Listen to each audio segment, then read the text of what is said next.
Oh man. Once again, WWE proves themselves to be a bunch of retarded idiots. The week before Survivor Series, and they decide to give Drew McIntyre the WWE Championship. And what can only be, assumed as Vince McMahon being out of touch and wanting to pop a rating. We heard all throughout the week that Vince was considering making some major changes to the Survivor Series card, and now we know what that major change is. We're getting Roman Reigns versus Drew McIntyre in what will probably be the main event of Survivor Series, the Universal Champion versus the WWE Champion. And I did say a couple weeks ago this would be a huge match. You have Roman, who's doing some of the best heel work of his entire career. And then you also have Drew McIntyre, who WWE views, at least, WWE looks at him as one of their top baby faces. But I told you guys that if you were going to do this match, you should have never given Randy Orton the WWE Championship. Never, right? Why did you give Randy Orton, a legend, a WWE Championship if you were going to have him lose the title? Like 3 weeks later. So now Randy Orton's a transitional champion. Now Randy Orton's a hot potato champion, right? I was hoping we would get, maybe Randy Orton versus Keith Lee, right? Maybe Randy Orton versus Matt Riddle. There's some potential feuds that they can do. And then they would save another Drew McIntyre title reign from when we have a live crowd, because it looks like COVID could be ending soon because we're hearing all these reports of a potential COVID vaccine. But it looks retarded now. It looks stupid because why did you give Randy Orton the title? We all thought it was going to be Randy Orton versus Edge, most likely for the WWE title at WrestleMania. And yes, I do believe we are going to get Randy Orton versus Edge round 3, most likely at Mania. But wouldn't it be cool, Edge going for the WWE going for a world championship 10 years? Because remember, he hasn't been world champion since 2011. That's right when he had to retire because of the neck injury. So would it have been cool for Edge trying to get that ultimate payback on Randy Orton while trying to win a WWE Championship for the first time in a decade since the last time he held a title? It doesn't make any sense. And from the second, there was 2 things that told me that Drew McIntyre was winning the WWE Championship tonight. 2 things. The first thing was Friday on SmackDown. Why the hell would you have Drew McIntyre appear on SmackDown and hype up a match with Roman Reigns, right? If you're going to have Randy Orton win. Because this whole time, Randy Orton versus Roman Reigns was advertised. The second thing, the entrance that Drew McIntyre got. That was a cool entrance. I know there's some people that, don't like, or don't really think Drew McIntyre is a ratings guy. I like Drew McIntyre. I don't like his booking sometimes, but it is what it is.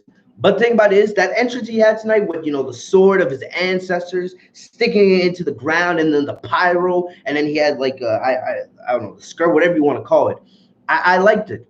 But that's something you would save for a WrestleMania, right? That's a special type of entrance, But the second I saw Drew McIntyre get that entrance tonight, I knew Drew McIntyre was winning the WWE Championship. And yes, Drew McIntyre, Roman Reigns, hype. Even though we've seen the match before, now Drew's the babyface, Roman's the heel. I think the Fiend will most likely get involved because I can't see either man.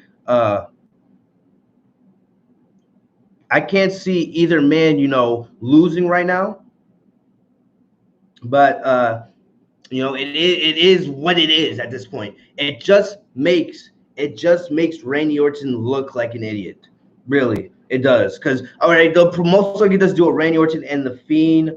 They'll most likely just do a Randy Orton and the Fiend feud going forward on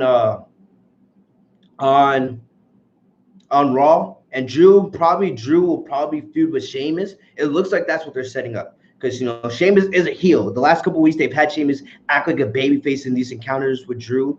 But clearly, I could definitely see something like Sheamus coming to Drew McIntyre after Survivor Series and being like, I want my shot. Kind of similar like they did with Dolph Ziggler. But the thing is, Sheamus is much more believable as an opponent than Dolph Ziggler. So we'll just see about that. But hate WWE's decision making. I don't have a problem with Roman versus Drew. I don't. It's just that why the hell did you give Randy the title? Just for him to hold it for 3 weeks? Do you like? I know Randy Orton's not going to mind because Randy Orton, he gets paid a lot of money, right? So he doesn't really mind at the end of the day. But it's just stupid. It's just stupid. All right, I know most of you guys are going to agree with me. So we're getting Roman versus Drew. It's whatever. We'll talk about that later in the week because we will have Survivor Series predictions. But, that's just my opening thoughts, really. Just you should have never gave Randy Orton the title if this is what you were planning. And it just shows once again that Vince is out of touch because he's so impulsive. So impulsive with his decision making. Moving on.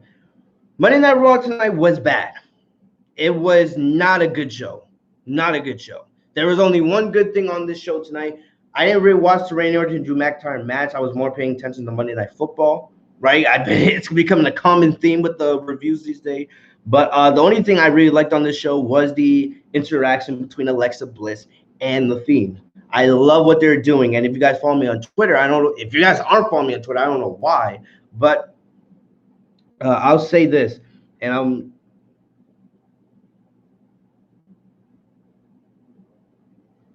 the Vikings just beat the Bears.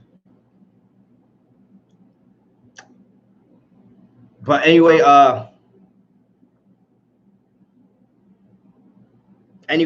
like I said, Monday Night Raw was not a good show tonight. I like what they're doing with Alexa Bliss and The Fiend. That's my favorite thing, and I've been saying on the podcast.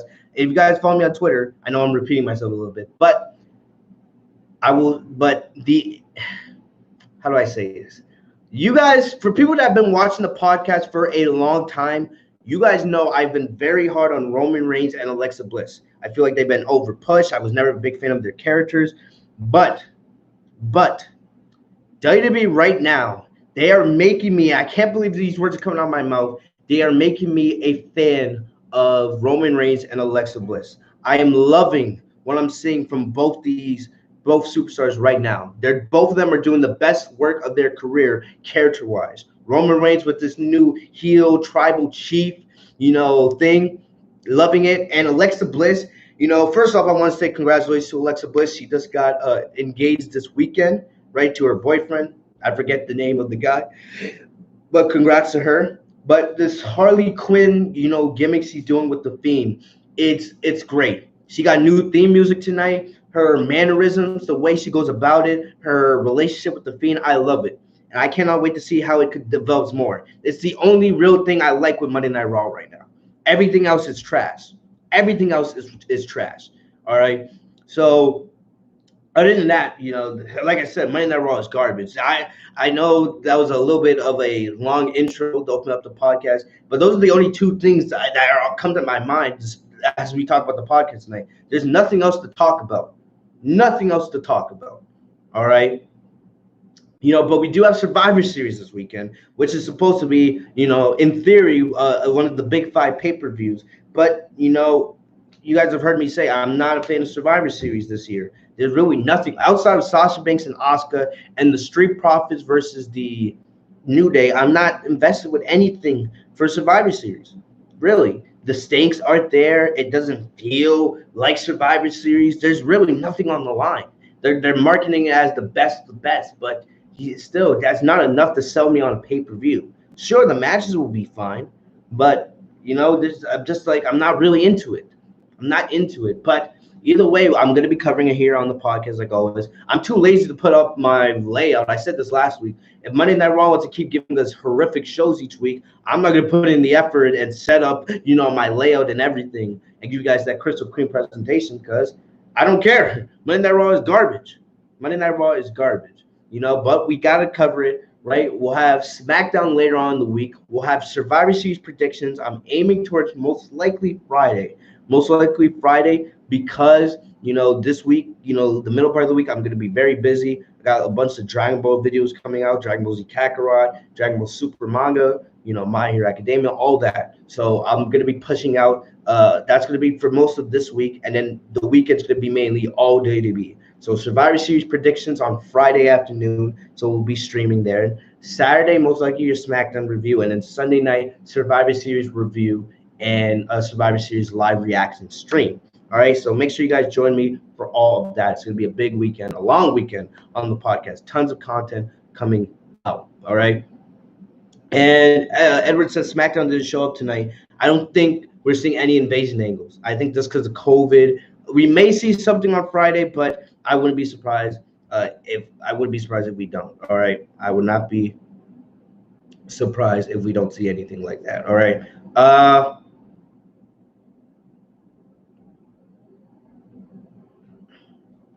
Yeah, hold on. Let me just send this quick message. All right.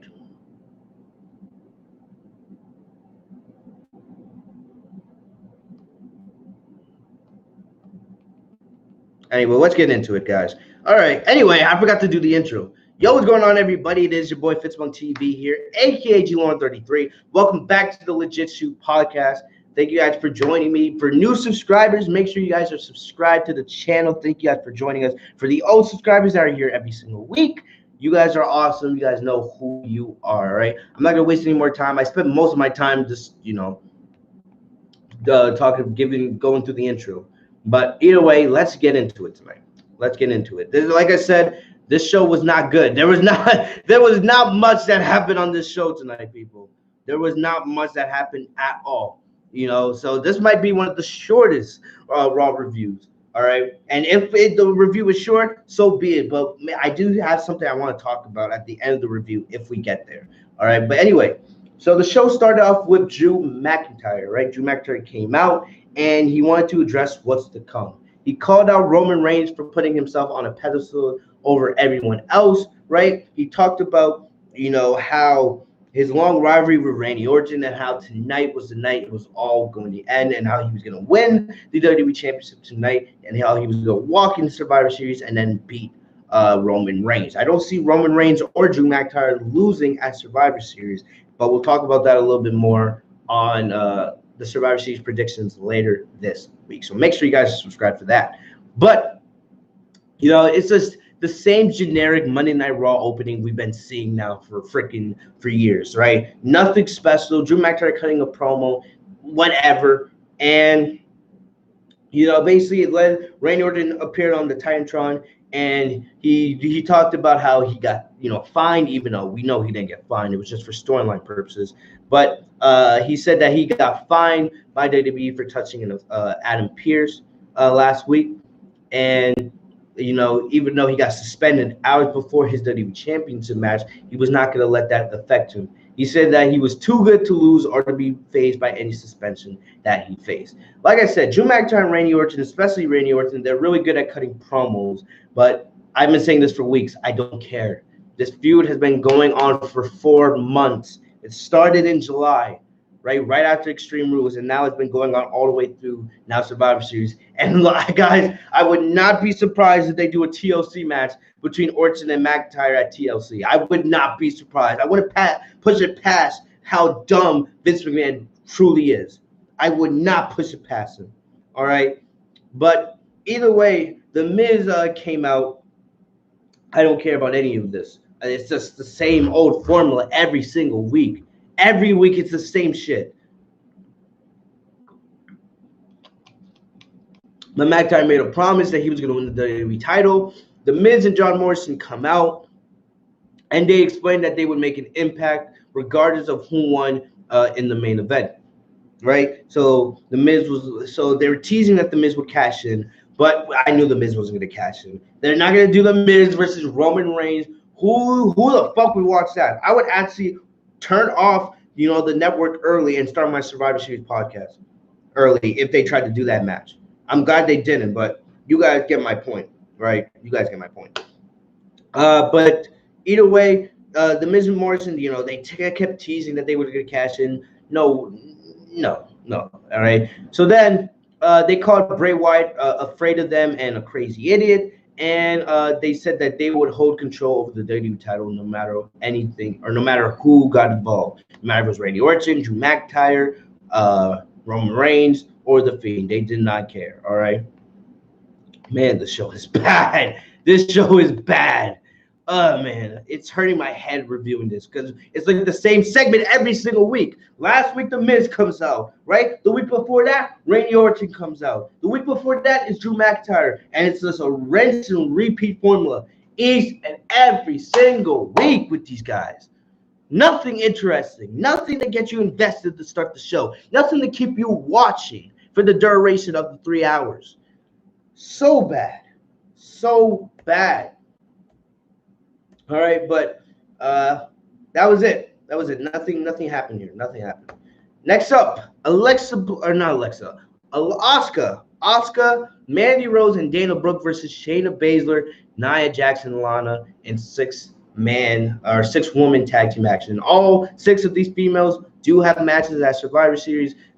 These five, at least to start the night, it was supposed to be Mandy Rose, Dana Brooke, Shayna, Nia, and Lana representing Raw, which is absolutely a garbage Survivor Series team. That is terrible. All right. And then you have Asuka, who's going to be going up against Sasha Banks, which has a chance to be match of the night, match of the year. We know how good Asuka and Sasha Banks are in the ring together. They're going to tear the house down like they always do. But it just hurts my soul. It does hurt my soul to see Asuka. I say this every single week now. Asuka, the Raw Women's Champion, right? The Raw Women's Champion. And just to see, she was the one that was supposed to, carry on the legacy or take the torch from Becky Lynch. And we know Becky's going to be having her baby in a couple weeks. That's why Seth's going to be written off TV after Survivor Series. But Asuka was, she had so much hype. She just got up this really good heel run, missed Money in the Bank, Raw Women's Champion, and her championship reign has been such a disappointment. And it's not her fault. It's not her fault. It's because, outside of her matches with Sasha Banks and Zelina Vega, and we all know what happened with Zelina Vega getting released. And if we have time at the end of the podcast, I'll talk about that really quick. But we'll see. But it's just so bad that she has nobody to face. Mandy's gotten better in the ring, but no, not really believable. No one wants to see Asuka versus Dana Brooke, right? Nia Jax, hell no. I read a report that Vince views that as a WrestleMania-type match. Are you kidding me right now? Nia Jax in any WrestleMania match is absolutely disgusting. Nia doesn't deserve to be in a wrestling ring, period. Not to mention WrestleMania. Get out of here with that nonsense, all right? And then Lana, don't make me laugh. It's just pitiful that Asuka has no competition outside of Shayna Baszler inside that Raw Women's division. It's so bad. When I keep saying that WWE needs Naomi and Charlotte back, and it hurts my soul that they need Charlotte back, they do. Because this division is absolutely atrocious, right? And Alexa Bliss, they're not really using her. Well, they're not using her in the title scene, but with the character work that they're doing right now with Alexa, I kind of want to see Alexa versus Asuka, but we'll talk about that in a little bit. But getting into the match itself, this match was nothing. This was nothing. Lana was trying to be like that brave face as she's, supposed to tag with her nemesis, Nia and Shayna. Nothing good's going on here. The match wasn't anything special. Jackson Baszler dominated Asuka and Dana Brooke. All right. And then Mandy Rose got isolated from her team. And then Shayna did that stomp, and she got badly injured. She badly hurt her elbow on the steel steps, right, after a stomp from Shayna. And she was taken to the back. So now it's basically a 3-on-2. But then, what's her name? Asuka was going at it with Shayna, but then freaking Lana tagged herself in. She tried to pin Asuka, but Asuka kicked out and then put Lana in the Asuka lock, and that was it, right? Nia Jax faked some respect for her partner, and then she grabbed Lana and put her through the announce table with a Samoa drop for the not 1, 2, 3, 4, 5, 6, 7, 8, but 9th week in a row. Oh, it's been almost 2.5 months now. 2.5 months, Lana has been put through announce table. I don't know who the fuck. I do know, because Bruce and Vince are just a bunch of fucking idiots. This is not building sympathy. It's a gag at this point that no one finds funny. It's retarded and stupid. When you see the ratings fall every single week, it's shit like this, right? When you book Randy Orton to be a transitional champion and only have a 3-week title reign, it's shit like that that makes the division look weak. That makes Monday Night Raw look garbage. What does nobody understand about that? Why does nobody understand this? It's a simple fucking concept. It's a simple concept that they do not grasp. And it makes me sick to my stomach. Really.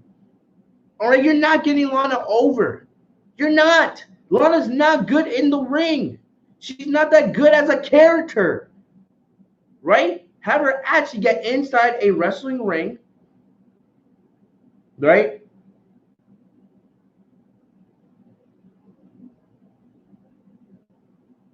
I just got a notification. The Rockets are trading Robert Covington to the Portland Trail Blazers for Trevor Ariza and a first-round pick. That's a bad trade for the Trailblazers. I don't know why they would send that much. Anyway, like I said, you want Lana to be important? Have her work on her wrestling skill. Have her do something that doesn't involve friggin' screaming her ass off. Like, stop with that. Stop with that, right? You want us to care about Lana? Have her work on her character. Have her actually learn how to fucking wrestle correctly. And then maybe we can get invested in her. Having her put to an announce table doesn't make us care. It's just stupid. It's just stupid. I hate it, right? And how does this make the Raw Women's Survivor Series team look important? Look, because after the match, we see Reckoning, a.k.a. Mia Yim, right? And I hate that she's still in this role, but she attacked Dana Brooke backstage, who was trying to check on Mandy Rose, her tag team partner. So Reckoning, right, takes Dana Brooke out, and then is later announced by Adam Pearce that both Dana Brooke and Mandy Rose will not be able to compete at Survivor Series because of their injuries, and replacing them would be Peyton Royce and Lacey Evans. Not that anybody cares. Not that anybody cares. I would rather see Mandy Rose and Dana Brooke than Peyton Royce and Lacey Evans. Lacey Evans is garbage. And the thing about it is, I say this, if you guys notice, I'm saying the same shit every single week because we get the same shit every single week.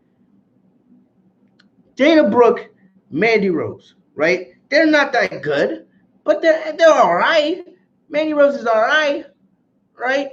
But Lacey Evans and Peyton Royce, they're terrible. They have no chemistry whatsoever. Vince gave up on giving Peyton Royce a singles run because that's the reason why they broke up the Iconics, and they paired her with Lacey Evans, who nobody gives a shit about. I don't know what their gimmick, and they don't fare as a team. They don't make any sense as a team. Vince is killing his company. He's killing his women's division. I don't know how he goes to work and he says, we have a good division.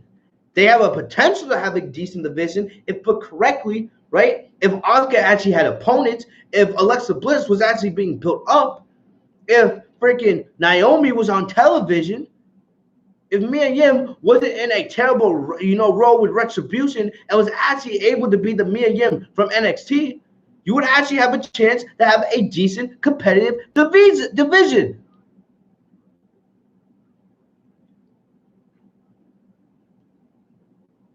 But all we see is the same garbage, same trash each and every single week. And I don't know how you guys can defend it. I don't. It's terrible. This show sucks. This show sucks. It's that simple. And the women's division, the women's Survivor Series match, please, that's your party break for Survivor Series. That really is your party break. But in that Raw team is horrible, horrific. The only person that can actually wrestle on the Raw Women's Survivor Series team is Shayna Baszler. That's the only one. Nia Jax, garbage. Peyton Royce, trash. Lacey Evans, garbage. Lana, garbage.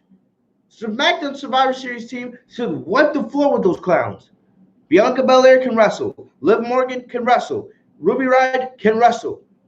And we'll see who's added on that team on Friday. It should be, in my opinion, it should probably be Bayley and Bailey, and maybe either Carmella or Natalia. But there's no excuse for SmackDown Survivor Series team for the women not to win. And every year since the brand extension 2016, the Raw Women's Survivor Series team, I found this out on Instagram earlier today. The Raw Women's Survivor Series team has won the Women's Survivor Series match every year since 2016. That's 4 straight years. I think SmackDown should easily win. Easily. It should easily just be a showcase for Bianca Belair. Really. That's what the match should be. I am not excited for that match at Survivor Series. Trash. The women's division on Raw is garbage. At least SmackDown is all right. But Raw, terrible. Oh, absolutely terrible. For the Raw Tag Team Championships, we had the New Day versus the Hurt Business. This was because a couple weeks ago, the Hurt Business pinned the New Day in non-title action. I knew this was going to be a good match, right? These are actually two teams I actually enjoy. And come on, the New Day always perform in a good match. And Cedric Alexander is a great wrestler. Shelton Benjamin is no slouch himself, right? So I knew this was going to be a match. Before the match, MVP explained that the Hurt Business need to represent Raw as the group with the best of the best. And Shelton said they would do that by winning the Raw Tag Team Championships and defeating the Street Profits at Survivor Series. But I had a feeling that's not going to happen. I knew that was going to happen, right? I said this, if you want to give the Hurt Business the Raw Tag Team titles, I would save that for TLC. I would do it then. And then you have the New Day chase after the Hurt Business going into 2021 because we both know how good those teams are. Right? But the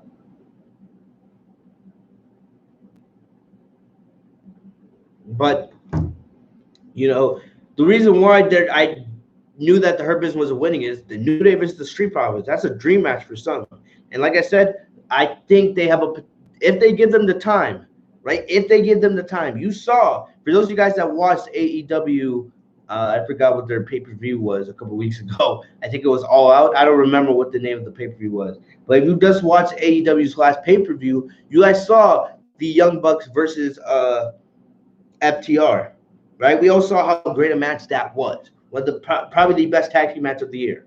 Street Profits and the New Day, if given enough time and allowed to do everything that they can, they have a chance. I really legitimately think they have the chance to contend for the best tag team match of the year. Those two teams are that damn good.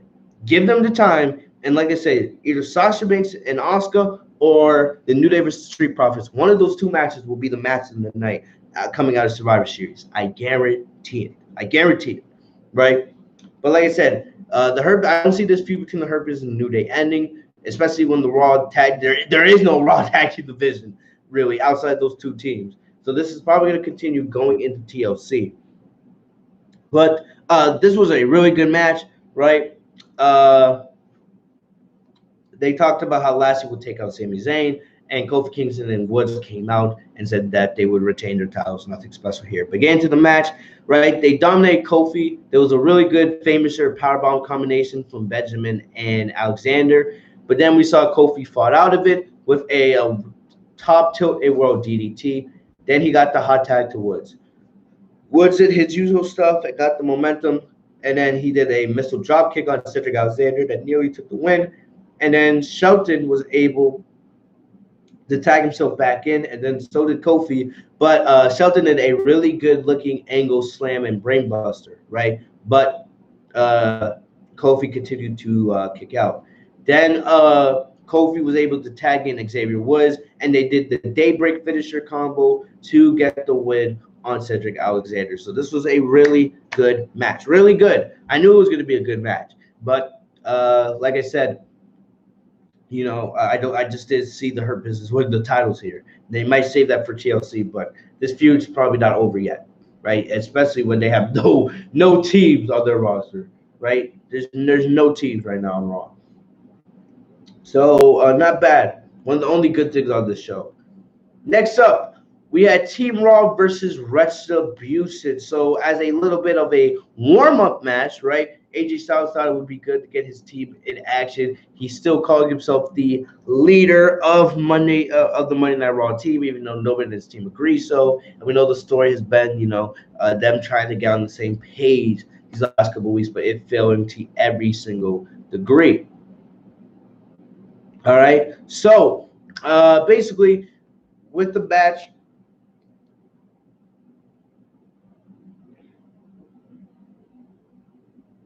so I barely took notes for the show, so I forgot. But before this match, Jeff Hardy attacked Elias backstage because Hardy was angry about a flyer he saw that was basically, accusing Jeff Hardy for committing Elias's accident, even though no one gives a fuck. Who cares? Why is Jeff Hardy and Elias still feuding? I thought their feud was over last week. Why is this continuing? Why does WWE continue to drag out every single feud? And it's a feud that no one cares about. No one cares. Oh my gosh. I forgot this happened on the show. That's how much I care about it. My goodness, the show is bad. So, but hey, back to the Raw Survivor Series team. AJ handed out matching Raw t-shirts to Team Raw, but no one was interested in wearing one. So then Riddle went over and tried to give Styles, his bodyguard, a nickname, but Styles told him not to talk to his bodyguard if he didn't want problems. But we then come find out that his bodyguard could talk. So Styles, this whole time, never had a single word with his bodyguard, and they've been working together for what, a little over a month now. Nice. It makes no sense. Like, how did Styles and his bodyguard become friends? Like, logic gaps, right? How did they even meet? If Styles thought this whole entire time that he couldn't talk English. So dope. So dope. So getting to the match, right? Retribution, of course. I thought Retribution was going to take another L because they're basically buried, right? They're basically buried. They're not doing anything of importance. They're even on their Instagram page was teasing potentially Ricochet joining Retribution. I laughed at that. Ricochet wasn't even on the show tonight because WWE doesn't view him as important. So anyway, getting back into the match.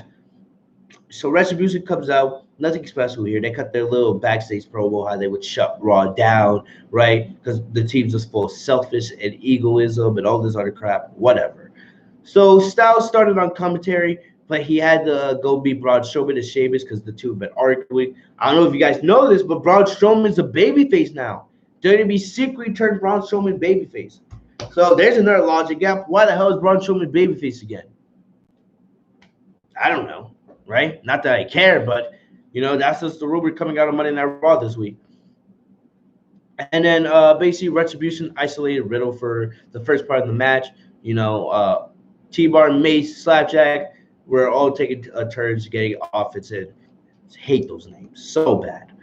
So Keith Lee got the hot tag, ran over Retribution, and then Sheamus and Strowman got back into the match as well, right? But the thing is, they kept bickering, and it'll probably be one of the reasons why Raw loses that Survivor Series, because these two cannot get on the same page. And probably coming out of Survivor Series, we'll probably have a Sheamus and Braun Strowman feud, unless they send Sheamus after Drew McIntyre in the WWE Championship, which is a possibility, right? But because of all the fighting, Matt Riddle got distracted, and Ollie was able to roll up the original bro. So Retribution gets a win. So good for them. Will they be booked correctly from here on out? Of course not, because WWE doesn't know anything. Vince is out of touch and forgot how to book up and coming groups.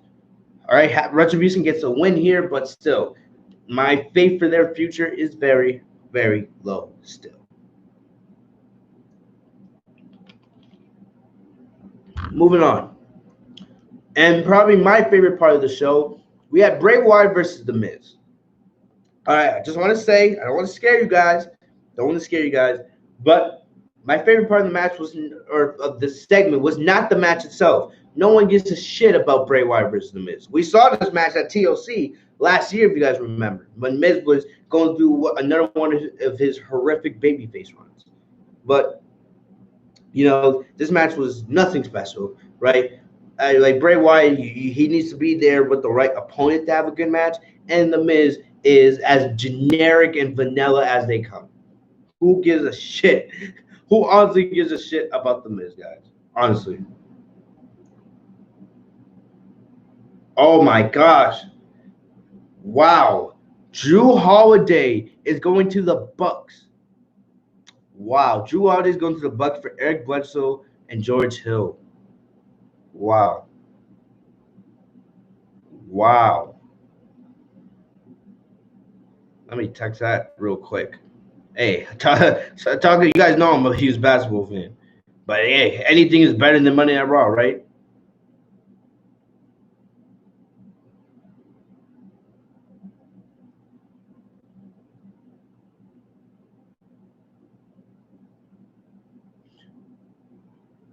I don't know. I don't know if that's a good trade for the Bucks, though. They're giving up Eric Bledsoe and George Hill, two of their best guards. Like Drew Holiday is a really good player, but I don't think that's the answer. I don't think that's nearly enough to get the Bucks where they need to be. No, you need an all-star guard. Like Drew Holiday is a great player, but I don't think he's the answer, especially when you're giving up Eric Bledsoe and George Hill. All right, but anyway, all right. And Kevin, yes, I did know that Chelsea Green got injured. I do know that, but she'll be back. She'll be fine. Definitely, I would actually like to see a Chelsea Green Sasha Banks match, right? But anyway, getting back into it, the Bray Wyatt versus Miz match, nothing special. I already said that, but basically, Bray Wyatt called out the Miz on the Firefly Funhouse, and said that he wanted a match tonight. I like the Firefly Funhouse. Alexa Bliss adds a new energy in there, and I like it. I like it. So Nikki Cross was still looking for Alexa Bliss. She was so sure that her friend could still be saved. Miz tried to chalk Bray Wyatt out of the match, but Bliss arrived to make clear that the Firefly Funhouse host was not backing down. Nikki Cross tried to interrupt the goddess, and Bliss slapped her. So I don't know. Remember, Alexa and Bray are supposed to be baby faces, and so is Nikki. I think what's gonna happen, and this, if it happens, you heard it here first. It would be perfect if Nikki Cross joins the Firefly Funhouse. I've been saying this for a year now that they should grow the Firefly Funhouse into this really dynamic thing, right? Bray Wyatt having like his own little cult, and Alexa Bliss is the first piece of the puzzle. Adding Nikki Cross would be tremendous. You guys remember what made Nikki Cross so great in NXT? I've said this before. It was when she was with Sanity, her character was allowed to let loose. On SmackDown, especially when Alexa was still heel about a year ago, they turned Nikki into Alexa Bliss 2.0, matching ring gear. She lost that intense side of her character, right? But now, if you put Nikki Cross and you align her with Alexa Bliss and The Fiend, Nikki can become that kind of character once again and maybe evolve into something even more. So I don't want to see Alexa and Nikki, feud unless it means at the end of it, Nikki joins Alexa and The Fiend in the Funhouse. I feel like that would be the best thing for Nikki going forward. She's not going to get anywhere the way her character is now. No way. Right? She's not winning any more titles. She's just going to become a jobber. She'll be right down there with Billie Kay and Peyton Royce and the rest of the trash of the women's division. And Nikki's actually pretty talented. Right? So I think what this needs to lead to is Nikki joining the Firefly Funhouse with Alexa and The Fiend, because that is the best thing going on Monday Night Raw right now. And don't try to debate me on it. Do not try to debate me on it. All right? But either way,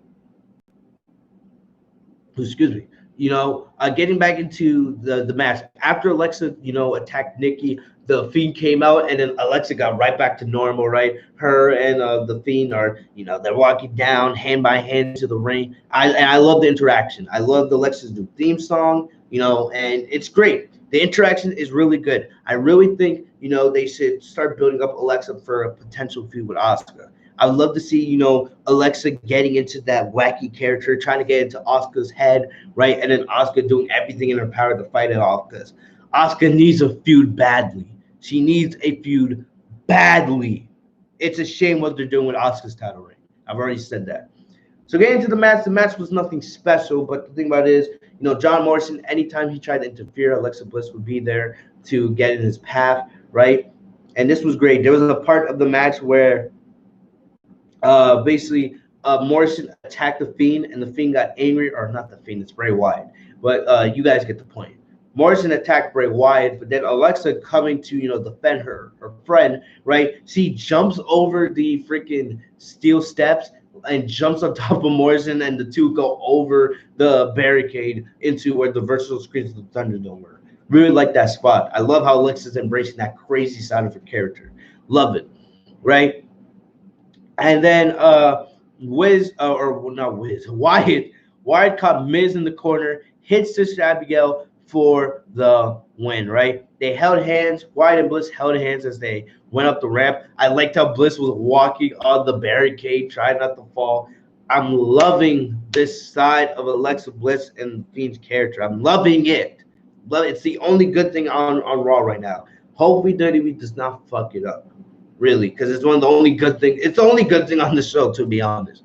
And like I said earlier, I can't believe I find myself becoming a Roman and Alexa Bliss fan, because I'm loving the character work from both of these two individuals right now. Cannot wait, right? And like I said, I've been saying this for weeks. I hate that John Morrison is booked like a loser. He's too good. John Morrison should be fighting Bobby Lashley for the United States title, right? Instead of being put in this terrible tag team with The Miz.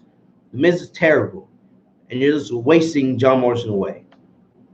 Anyway, Angel Garza cut another promo.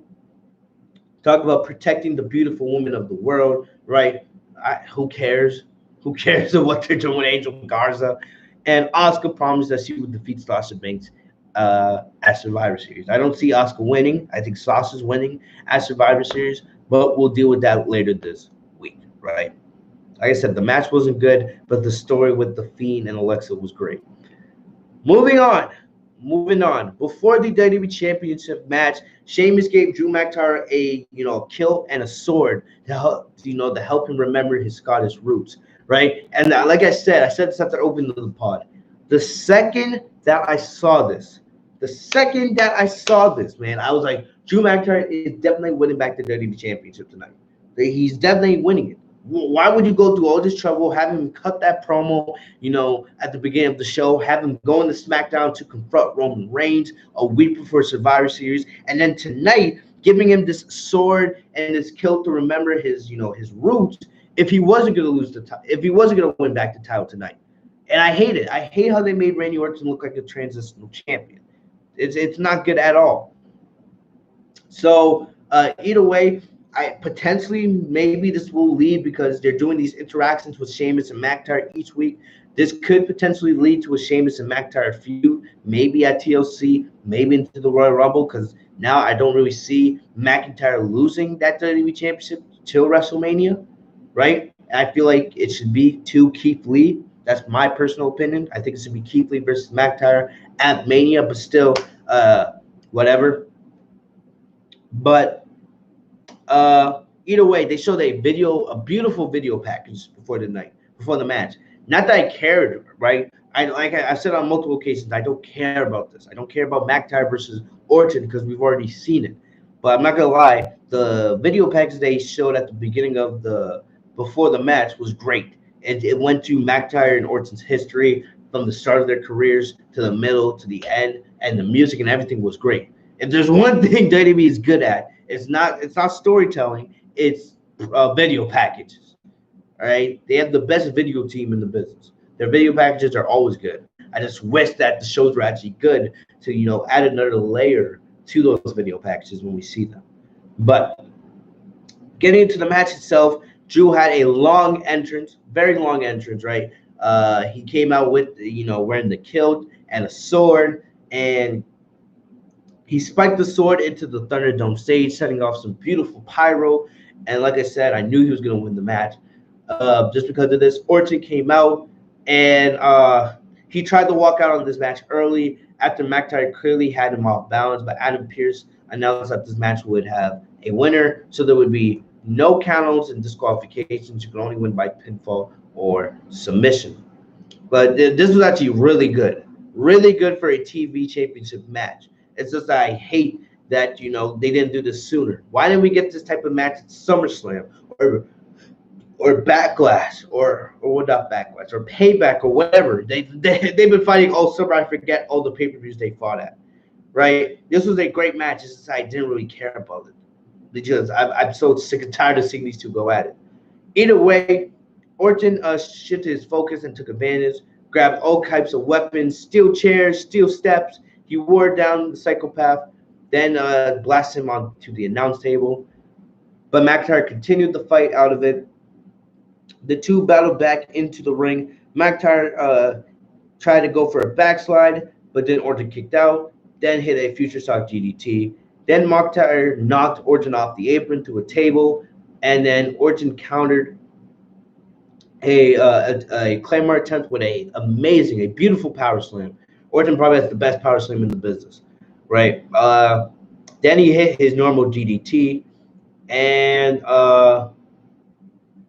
then he tried to go for another RKO, but he could not save himself from a fourth Claymore, and McIntyre hit him with a Claymore to regain the WWE Championship match. This was a great match. This was a great match. I'm not gonna lie. Like I said, I wish that they did this match, at one of their previous encounters. I didn't care about it that much because we've already seen the match since like 4 or 5 times since July. And also, like I said at the beginning of the pod, I'm not mad that we're getting Roman versus Drew at Survivor Series. It's just retarded because why did you give Randy Orton the championship if you wanted Drew to be the champion all along? I would have rather you done something like you had Randy Orton win the title at SummerSlam and then Drew regains the title at Hell in a Cell. So Orton holds the title for maybe like 2 months, right? 2.5 months at least, and then you give Drew back the title. That's where I would have been fine. But they drew out this, they drew out this feud. They drew it out for 4 months, and now this is the conclusion we get. It makes Randy Orton look dumb, right? It makes him look weak too for all the crap he's been talking, and for him to lose in his first defense 3 weeks into his reign, right? But it just shows how out of touch Vince is. I'm not against Drew being WWE champion. That's not my problem. You should have never lost the championship if this was the plan you wanted to go with all along. That's my problem. That's my problem. It's how we got to the result, not that the result we got it. Roman versus Drew should be great at Survivor Series. I don't think either man's gonna lose, and we'll talk about that more at Survivor Series predictions later this week. But either way, it should be great. But I just don't like what they did. I don't like how we got there. It just shows how out of touch Vince is, how he doesn't care about long-term storytelling. He doesn't. He's so out of touch, so impulsive. 1 week he wants Randy Orton as champion, and now 2 weeks later he changes his mind. Now he wants Drew as champion. So impulsive, man. Right? The Miz. People that want the Miz to cash in Money in the Bank, no. I hope Miz fails his cash-in. Honestly. No, I don't want to see. I'm not interested in Miz as a world champion in 2020. I don't care. He should have never won Money in the Bank in the first place. Don't care. Sorry, guys. No. Imagine us getting Miz versus Roman Reigns at Survivor Series. Don't make me laugh. But before I end the podcast tonight, I just want to spend 2 or 3 minutes talking about Zelina Vega. I know I didn't do a SmackDown review this weekend. I got busy, right? We'll be right back to, normal schedule this weekend. Big weekend, Survivor Series. You guys know the drill. But the situation with Zelina Vega, you guys who have been listening to me for a while, you guys know that I am a big fan of Zelina Vega. I actually watch her Twitch streams every now and then when I have time. I'm a big fan of her and Aleister Black. And I hate how Aleister Black's not being used, right? He hasn't appeared on SmackDown since he was drafted over there. And I heard reports that Aleister Black requested to be sent back down to NXT. But it looks like that's not happening as of right now. And I hate how, someone as talented as Aleister Black is not being used correctly. I absolutely hate it. But Zelina Vega, you guys should have known she got released on Friday mainly because of her stance with being on Twitch and OnlyFans and, not, honoring WWE's wishes. And it's retarded on WWE's part. Zelina Vega is talented. She really is, and she was a great character. And I heard reports that Vince McMahon actually really enjoyed her work. But clearly he didn't, enjoy it that much if, he was that quick to let Zelina go. And I watched Zelina cry on her Twitch stream, and, you can see the passion she has for this business, right? And she talked about her dad and how she promised to be a WWE superstar for him and all these other things. And I wish Zelina the best. I do think there's a chance he could be back with WWE, All right, maybe she'll go to AEW, but she definitely will be back wrestling eventually. I think this could be a limited time thing, and then Zelina may come back to WWE later on, especially if Aleister Black is still with the company. I think it's just with this whole Twitch situation, man. It's just retarded. It's really retarded, right? The fact that Vince McMahon is this, this key on keeping his superstars from pursuing their interests as being independent contractors is terrible. I said this on the podcast last week that Vince has every right to keep them from using their superstar names because he owns them, right? That makes sense. And if he wants to negotiate deals with Cameo and Twitch, right, where WWE gets a portion of what the superstars make from those platforms, I get it. But banning them off the platform, keeping them from doing what they love, especially when they're not touring, right? They're not going back to doing WWE live events anymore. They're not going to be on the road as much anymore, even when things get back to normal. And they're at home. They're coming into the Thunderdome once or twice a week to do their job, and then they're back at home all week. There with absolutely nothing to do because we're in a pandemic, and you're taking them away from doing what they love. It feels like, Kevin, you said it right. It feels like a prison. Zelina Vega, I wish her all the best. I really wanted to hopefully get a Zelina Vega and Sasha Banks match because those are two of my favorite on the main roster. I love Sasha Banks and I love Zelina Vega, right? And I feel like she had so much untapped potential. And to see her gone before she was ever able to realize that, it sucks. And WWE should honestly be ashamed of themselves. They should honestly be ashamed of themselves for their actions, really. But let me know what you guys think of the situation. I wish Zelina the best in everything. I definitely think this is not the end for her. She's still on Twitch every single day, right? And like I said, she's still going to succeed. She'll be back in wrestling, right? I know she has that 90-day no complete cause that WWE does whenever they release a superstar. But either way, she will be back wrestling. No problem. She will be back wrestling eventually. It's just a matter of when, not if or when, right? Maybe it's with WWE, maybe it's with AEW, maybe it's somewhere else. But, I hate that this happens to Zelina Vega, and Vince McMahon will pay. The superstars will win this, and they will get back on Twitch and Cameo and be able to do all their other things. Vince will pay for this. Trust me, right? This is not going to go on forever. But that's my thoughts on that. I just wanted to talk about that really quick. Let me know what you guys think in the chat, in the comment section on that with the Zelina Vega situation.